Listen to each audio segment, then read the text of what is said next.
Alors, rapidement, on va lire les Écritures parce qu'il faut qu'on y aille. Allons-y, on va lire quelques textes. Genèse 1er.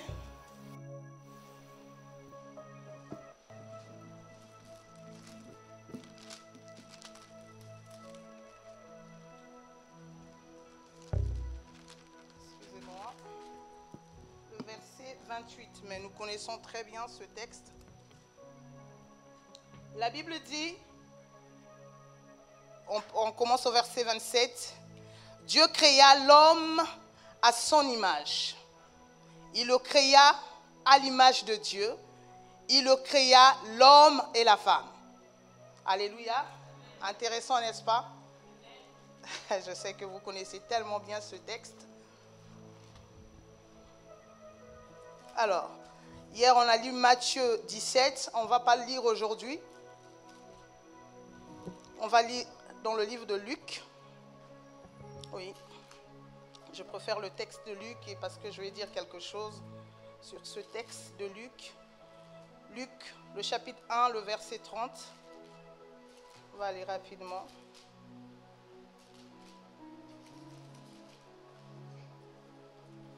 Est-ce que vous avez vos ceintures?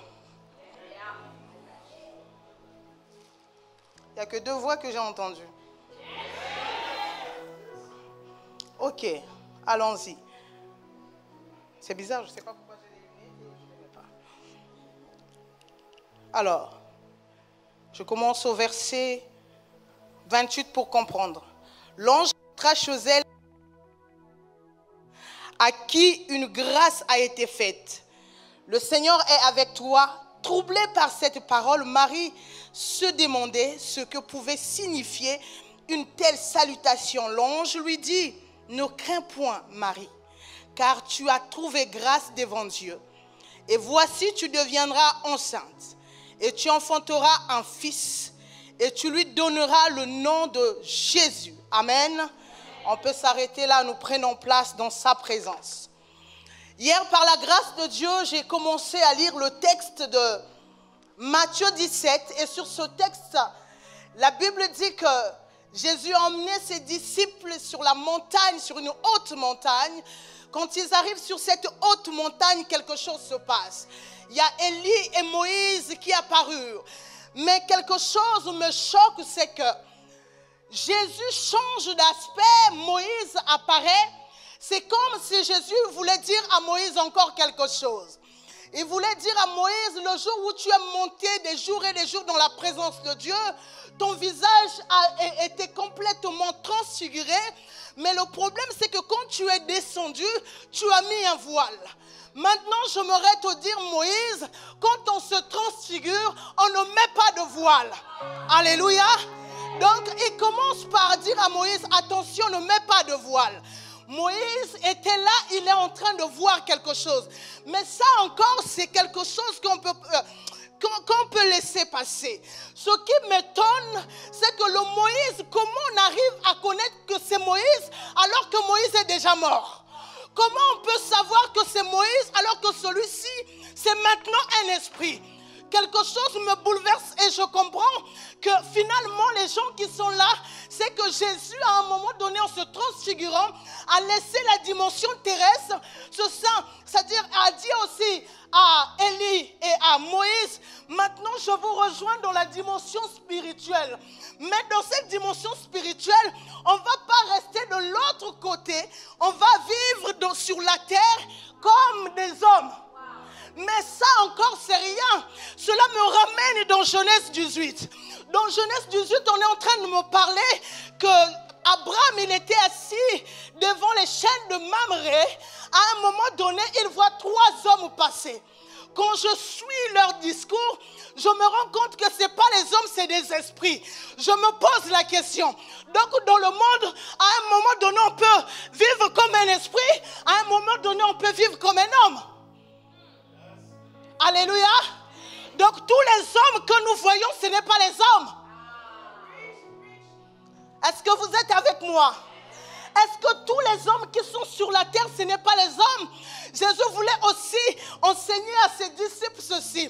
À un moment donné dans la vie, quand les choses sont difficiles, quand la dimension terrestre, vous n'arrivez plus à opérer dans cette dimension, rentrez dans la dimension qui est offerte au-dedans de vous, transfigurez-vous et agissez sur la terre comme des esprits.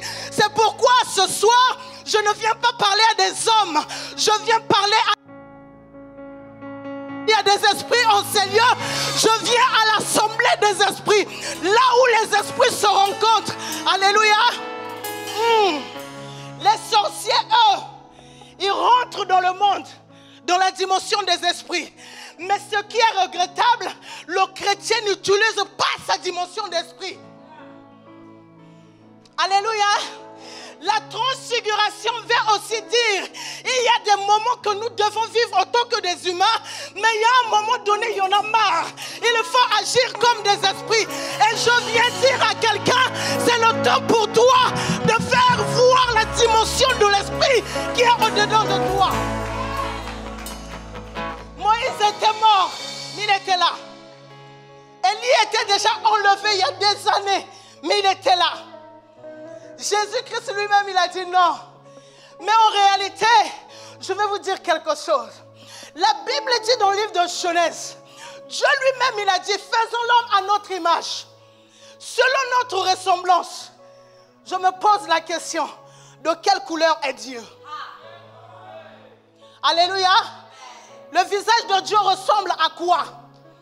Mais quelque chose me choque. C'est que quand Moïse va dans la présence de Dieu, quand il revient, son visage brille. Alléluia. Il a un visage lumineux. On ne comprend pas. Quand Jésus se transfigure, il a un visage aussi lumineux. Je me pose la question, quelle est la couleur de l'image de Dieu? N'est-ce pas la lumière par hasard? Cela m'emmène dans l'Apocalypse. La Bible me dit que la nouvelle Jérusalem sera éclairée par la lumière de Christ. Alléluia. Ça veut simplement dire qu'en toi, il y a une dimension de la lumière qui est l'image de Dieu. Amen, amen. C'est cette dimension que le monde qui est dans le ténèbre a besoin de voir. Il faut que tu te transfigures pour faire révéler la dimension de la lumière. Parce que sans la lumière, il n'y a pas de choses. C'est-à-dire que même Dieu lui-même, il a dit, séparons la lumière avec les ténèbres. Sans la lumière, on ne peut pas voir certaines choses. Sans la lumière, on ne peut pas faire certaines choses. Quand on est dans le noir, tout est flou. Quand on est dans le noir, tout est cabossé. Mais quand la lumière vient, les formes se définissent. Quand la lumière vient, ce qui était sombre devient clair. Quand la lumière vient, ce qui n'avait pas de forme prend la forme. Alors je viens dire à quelqu'un ce soir, il est temps que tu quittes pour que tu prennes la forme. Pendant longtemps, on ne pouvait même pas te décrire parce que tu étais dans le noir. Quand on est dans le noir, il n'y a pas de forme. Quand on est dans le noir, tout est flou. Mais quand la lumière vient, la lumière positionne les choses. La lumière donne l'aspect. Amen, amen. Il y a quelque chose qui m'intéresse en plus.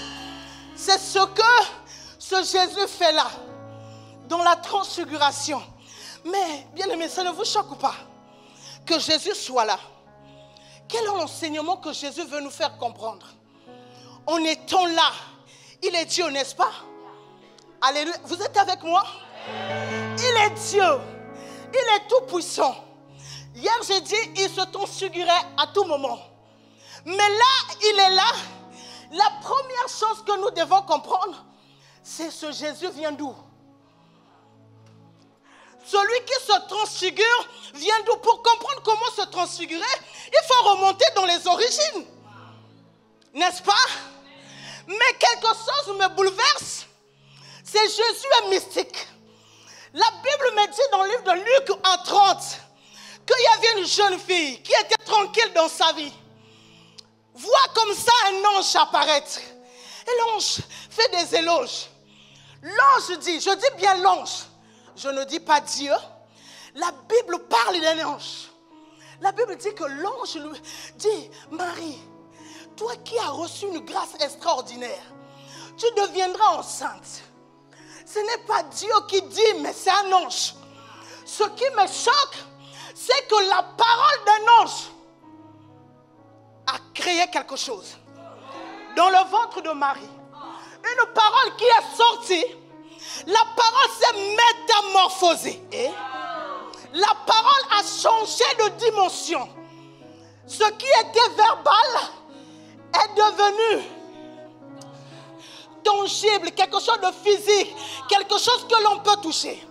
Ce qui me choque encore, c'est qu'on n'a pas touché Marie. On n'a pas touché Marie, on a juste dit quelque chose. Quelque chose s'est passé dans le ventre de Marie. C'est comme si, le jour de la transfiguration, Jésus voulait enseigner ceci. Mes apôtres, ce que vous ne savez pas, c'est qu'il y a une dimension en moi. C'est d'abord Jean qui reçoit la révélation. Il dit au commencement, c'était la parole. Et la parole était avec Dieu. Et la parole s'est métamorphosée pour devenir physique.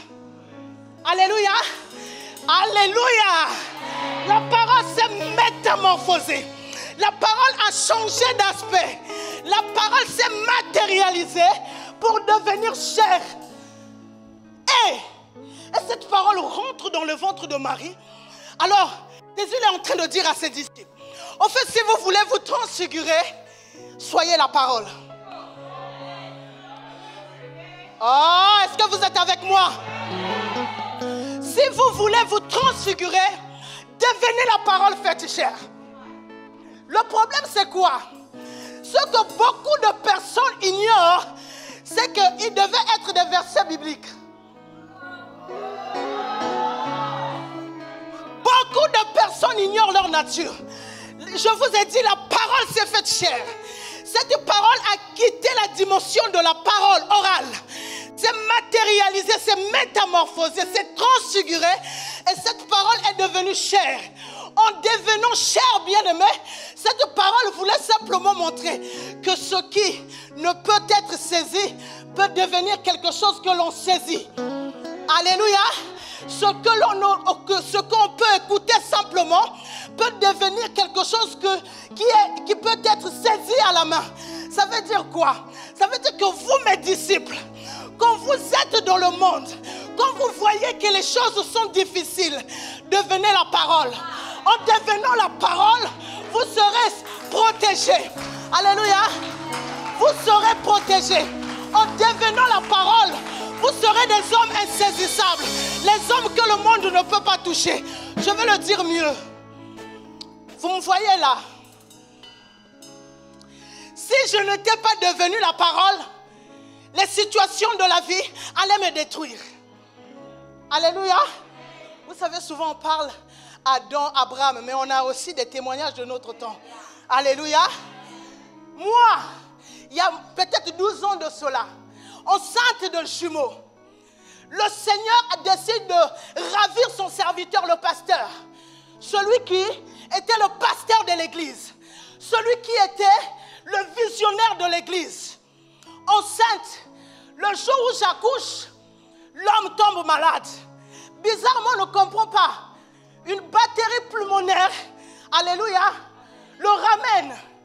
Gloire à Dieu. Si moi, je n'étais pas une parole faite chair, vous allez me comprendre. Je serais terrassée. J'allais être considérée comme une veuve. Écoutez-moi. J'allais être considérée comme une femme mise de côté. Mais comme je connaissais le Dieu de mon salut avant les événements, alléluia, la situation est arrivée. Je suis restée Karine. Le nom n'a pas changé. Vous savez pourquoi? Le nom, c'est les hommes qui donnent. C'est-à-dire que quand une situation apparaît, c'est l'homme qui donne le nom. Ça veut dire que quand l'homme voit le cancer, appelle c'est le cancer. Et on t'identifie comme cancéreux. C'est l'homme qui appelle. Mais le Dieu qui nous a créés ne nous appelle pas du nom de nos problèmes. Il ne nous appelle pas du nom des situations qui nous arrivent. Quand le monde appelle veuve, Dieu appelle ma servante. Quand le monde appelle, alléluia, quand le monde appelle une personne diminuée, alléluia, appelle, non. Elle, on ne peut pas le considérer. Dieu a un autre nom. Je veux te dire que Dieu a un autre nom que le nom que le monde veut te donner.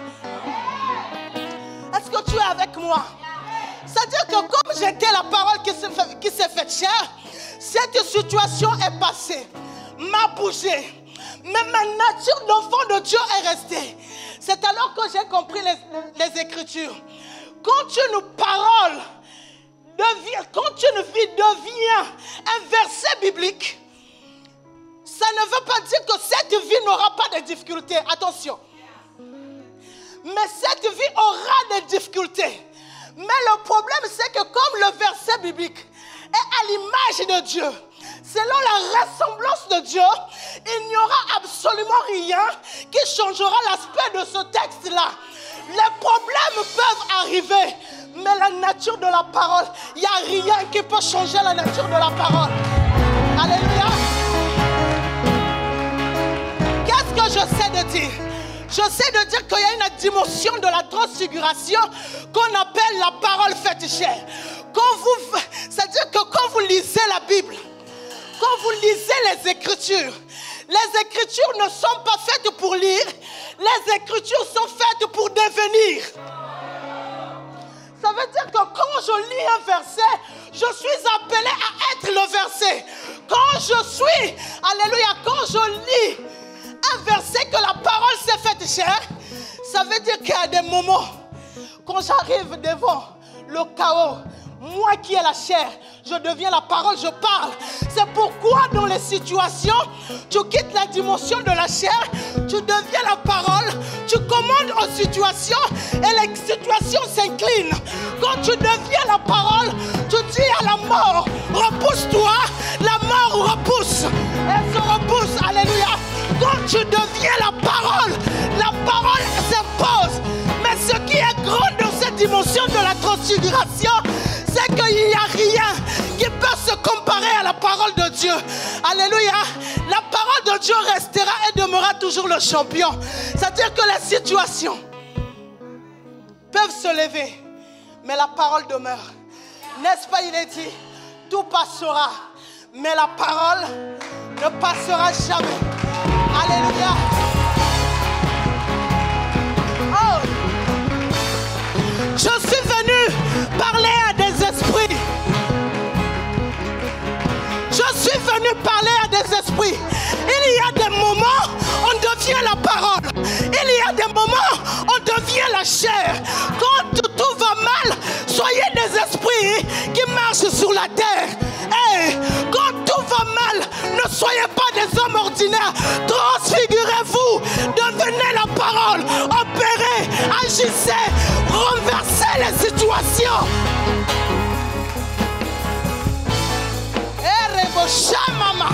Alléluia. Il y a des moments dans la vie, tu es comme ça. Les enfants sont malades. Le travail, il n'y a pas le travail. Ça veut dire que cette dimension n'a pas besoin de te voir charnel. Cette dimension a besoin de voir la dimension de ton esprit. Cette dimension, alléluia, a besoin de voir la dimension de ton esprit. Ça veut dire quoi? Ça veut dire qu'il y a des moments, il faut être comme ces trois hommes qui viennent voir Abraham. Alléluia. Ils viennent voir Abraham. Quand tu regardes Abraham, Abraham croyait que c'était des hommes. Mais quand ils ont commencé à parler, il s'est rendu compte que ce n'est pas des hommes ordinaires. Ah, il a commencé à négocier. Il a commencé à prier pour l'autre. Il a commencé à intercéder.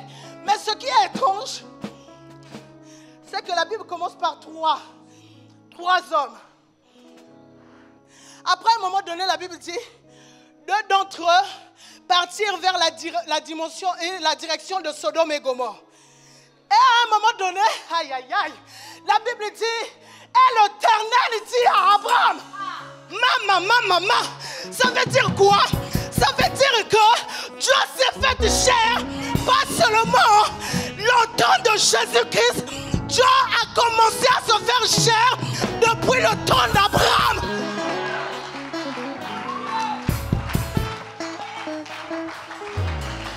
Je bénis Dieu parce que ce soir, tu n'écoutes pas comme un homme, mais tu m'écoutes comme un esprit.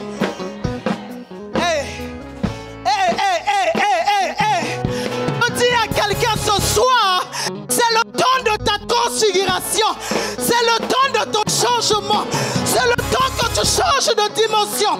Oh!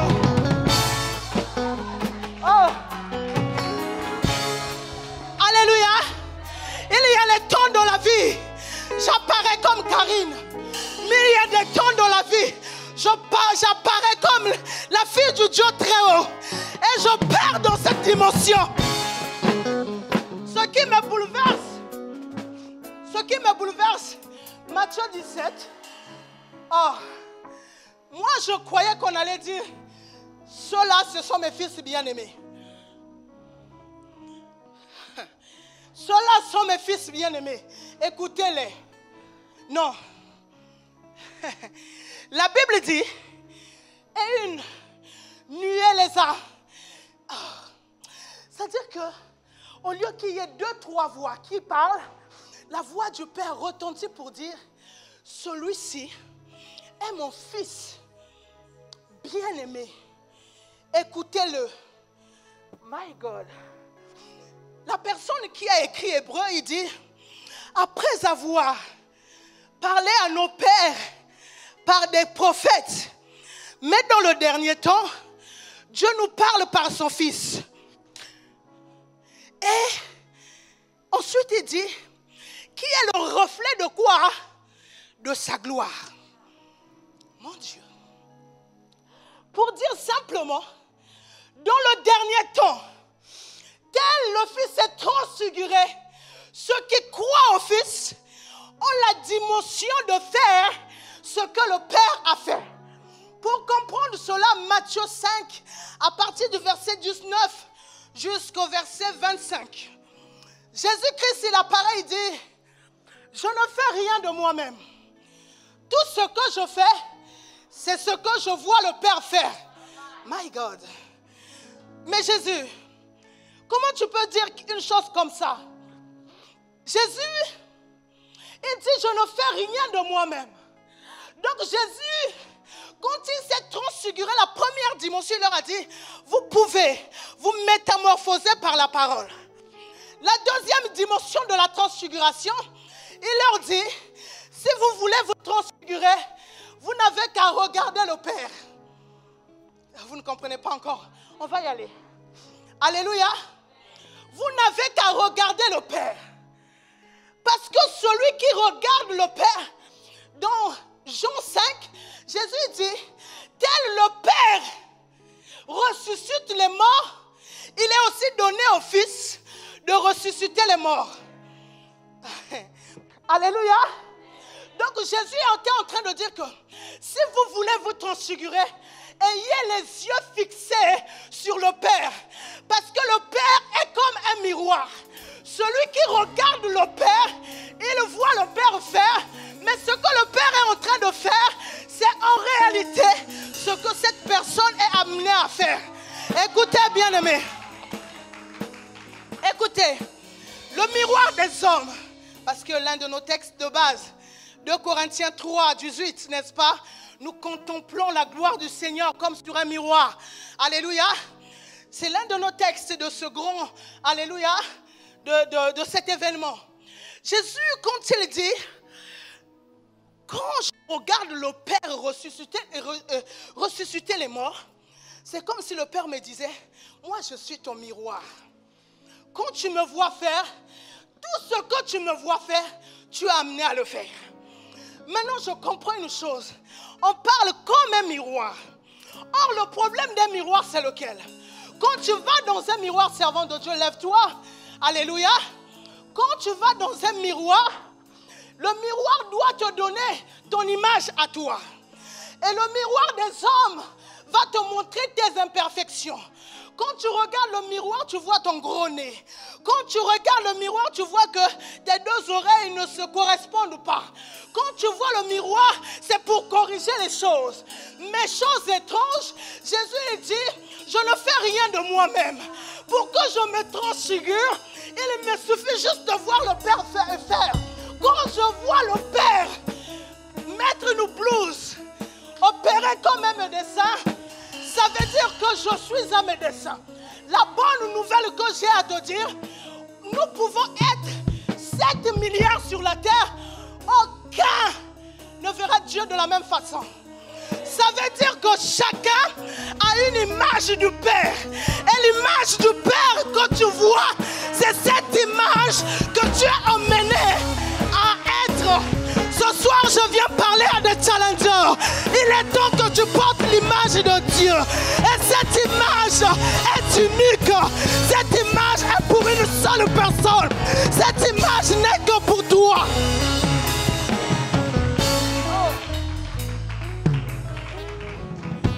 Tu sais, jusqu'ici, tu n'opères pas parce que tu ne vois pas le Père. Nous sommes dans une saison où chacun veut apparaître sans voir. Je bénis l'imagination de la prophétesse Shirley. Je bénis l'imagination de l'évêque de Lille. Alléluia. S'il n'avait pas vu, Providence n'existerait pas. Alléluia. Si la servante de Dieu n'avait pas vu la transfiguration, il n'y aurait pas ce programme. Alléluia. Écoute-moi. On jalouse les gens, pourquoi? Parce que nous voulons voir au moyen des yeux des autres. Alléluia. Écoute, si elle, son truc, c'est faire écrire des livres, c'est parce qu'il a, moi par exemple, une personne comme moi. Je vois, vous pouvez tout vous dire. Pour moi, Dieu, c'est un écrivain. Alléluia. Vous savez pourquoi? Avant qu'il y ait des écrivains sur la terre, on parle du livre le livre de la vie. Alléluia. Vous pouvez me dire tout ce que vous voulez. On parle du livre des souvenirs. Avant que les hommes écrivent. Mais non, je ne t'impose pas de voir le monde comme moi. Le problème, c'est quoi? C'est que Dieu, dans son image, il renferme tous les potentiels de la vie. Ce que tu vois est unique à toi. Je pensais que l'église allait saisir. Ce que tu vois est unique à toi. En d'autres termes, tu ne te transfigures pas jusqu'ici parce que tu n'as pas vu. Alléluia. Parce que celui qui voit c'est-à-dire celui qui voit le Père, vous pouvez lui dire, c'est comme une personne passionnée. Vous voyez les personnes passionnées. Vous pouvez leur dire, écoute, ne va plus à l'église. Viens, servant de Dieu. Je te conseille, ne va plus à l'église.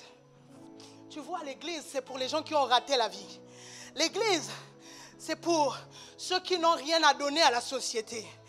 Mais pendant ce temps, elle t'écoute. Elle est calme. Elle t'écoute. Elle ne dit rien. Mais à un moment donné, quand elle retourne à sa place, elle commence. Dieu, tu es grand. Dieu, tu es bon. Et la personne se pose la question.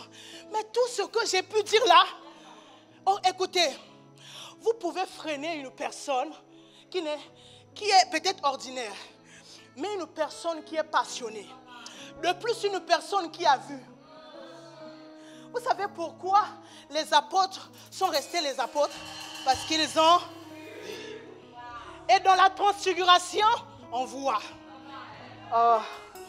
Il y a une dimension dans la transfiguration, c'est la dimension des yeux. Vous voyez les yeux que nous avons? Ces yeux sont connectés aux yeux de nos esprits. Aux yeux de notre esprit plutôt. Moi qui est prophétesse, à un moment donné, je vois avec les yeux des hommes. Mais à un moment donné, quand je commence à te regarder longtemps, ça veut dire que j'ai déjà transfiguré, j'ai déjà quitté la dimension et je peux voir les choses qui sont attachées à ta vie. Alléluia. Je peux voir. Pourquoi? Parce que pour voir le Père faire, on ne voit pas le Père dans la dimension des yeux physiques. C'est pourquoi je ne vais pas être longue. Il y a la prophétesse Mylène qui a les yeux de lynx. Reste là parce qu'il y a une parole pour toi. Qui a les yeux de lynx va commencer à naviguer. Il y a une onction prophétique terrible ce soir. Alléluia. Pourquoi? Parce qu'aujourd'hui, ce que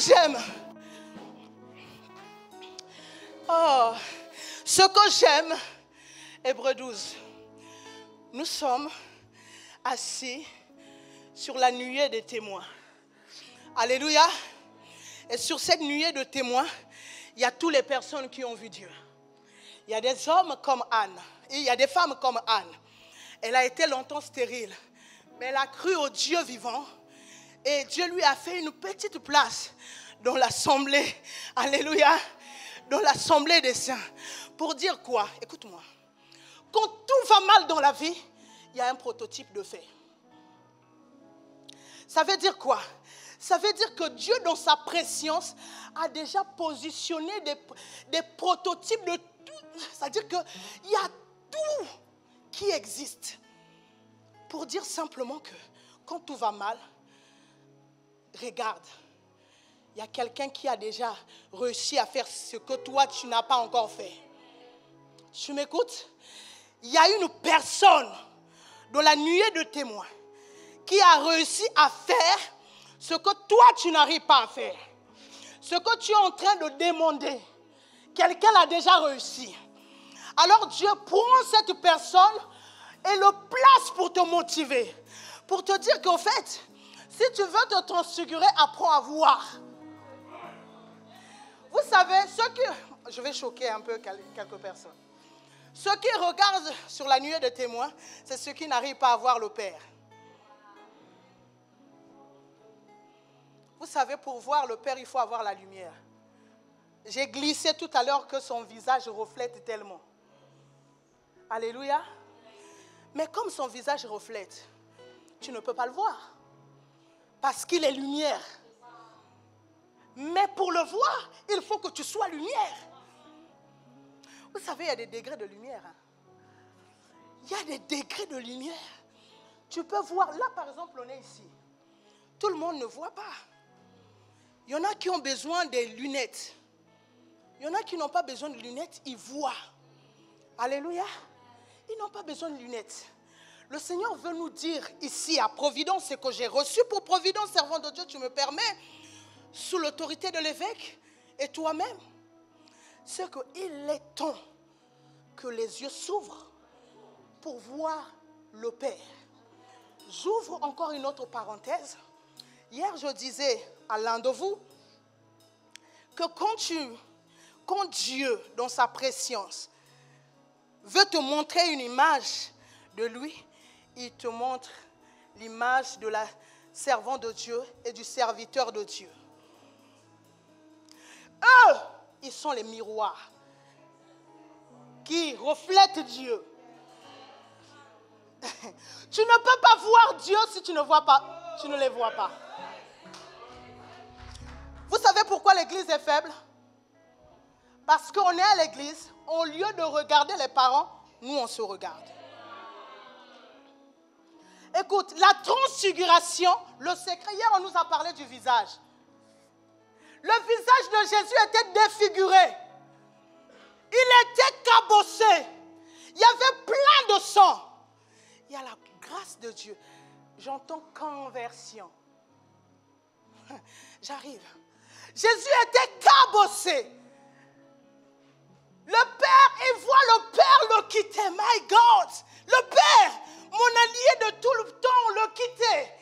À un moment donné, Jésus se lève et dit, Père, entre tes mains, je remets mon esprit. Avec les yeux abîmés, avec un Père qui s'est retiré, il ne peut pas voir d'autre vie si ce n'est que le Père. My God, il ne peut pas se permettre de regarder son visage sangloté. Même si le Père s'est retiré, il continue à voir le Père. Il continue à dire, Père, entre tes mains, je remets mon esprit. Ça veut dire que quand dans ma vie tout va mal, quand les hommes me déçoivent, même quand je sens que Dieu n'est plus avec moi, my God, mes yeux à moi, toujours fixés, toujours connectés. Oh maman, Maman, maman, maman, maman, maman. Où est-ce que je peux regarder Pasteur Charlet? Où est-ce que je peux regarder si ce n'est le Père? Si ce n'est le Père. Père, même si tu t'éloignes de moi, je suis toujours ta Karine. Même si tu me tournes le dos, Père, je suis toujours ta fille. Père, même si le péché me couvre, je suis toujours ton enfant. Père, même si ma réputation est salie, où est-ce que je peux regarder? Où est-ce que je peux plonger mon regard? Père, si ce n'est... Père, je ne veux pas remettre ma cause entre les mains de ceux qui m'accusent. Non. Oh Dieu. Père, je ne peux pas leur confier encore quelque chose pour qu'ils m'assassinent. Si tu me rejettes, Père, moi je te donne tout de moi, rejette aussi mon corps. Père, si tu veux me rejeter, je te donne mon esprit, rejette aussi mon esprit. Père, quand il a vu l'esprit de Jésus, au bout de 3 jours, il dit non, cet enfant s'est allongé, il a été allongé, même dans le chaos, il est resté connecté. Saint-Esprit descend, va le réanimer, ramène-le à la vie, ramène-le à la vie, ramène-le à la vie. Oh. Servant de Dieu, quand Thomas a voulu le toucher, il dit Thomas, ne me touche pas parce que je ne suis pas encore monté. Thomas, je ne peux pas te donner la prééminence. Je préfère retourner d'abord. Je préfère monter pour que je lui montre les souffrances, pour que je lui montre les rejets. Parce que cette histoire de la transfiguration, je veux dire à quelqu'un, la transfiguration, la gloire pour Dieu, ce n'est pas seulement devenir meilleur. Hier, j'ai dit, Jésus a dit que la gloire, c'est la mort. Pour Jésus, à la croix, il s'est transfiguré. Alléluia. Il s'est transfiguré à la croix. Mais la gloire de la croix, c'est une des gloires qui impose le silence aux ennemis. Écoutez, beaucoup de personnes ignorent la gloire de la souffrance. Beaucoup de personnes veulent la gloire lorsqu'on acclame, lorsqu'on élève. Mais je veux dire à une personne aujourd'hui qu'il y a une gloire qu'on appelle la souffrance. Quand tu rentres dans la souffrance, tu rentres dans la transfiguration. Alléluia. Quand tu rentres dans la souffrance, c'est pourquoi il est dit, c'est pourquoi ton Dieu t'a donné un nom au-dessus. Que le Seigneur vous bénisse.